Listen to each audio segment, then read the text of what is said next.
Le Cameroun a donné une mauvaise image du football africain lors de sa défaite en huitième de finale de la Coupe du monde féminine, face à l'Angleterre, déclare Ishad Johansen, la présidente de la commission chargée du football féminin à la Confédération africaine de football, CAF. Les Camerounaises ont protesté sur le terrain après que le deuxième but de l'Angleterre, inscrit par Ellen White, a été attribué par la VAR, l'arbitrage vidéo.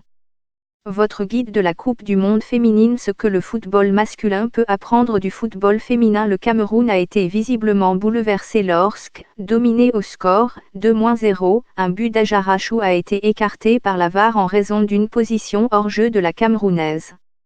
Le coup de coude d'Yvonne Lecaux à l'ailière anglaise Nikita Parry a été l'un des moments de crispation de ce match. Augustine Enjanga semblait cracher sur Tony Duggan, mais certains ont estimé que cet incident était accidentel. Et dans les arrêts de jeu, l'anglaise Houghton a été rattrapée par un défi tardif de l'attaquante camerounaise, Alexandra Takunda.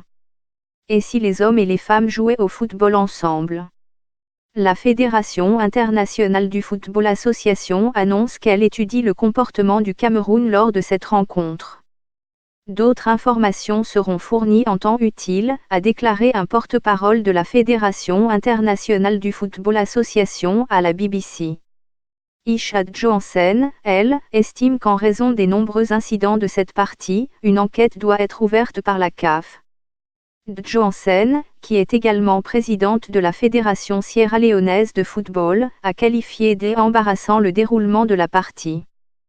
Tout en restant fiers de nos équipes africaines qui ont participé à la Coupe du monde féminine, nous estimons que le match d'hier entre l'Angleterre et le Cameroun a eu un impact négatif, non seulement sur le football féminin africain, mais sur le football africain dans son ensemble, a-t-elle déclaré dans un communiqué.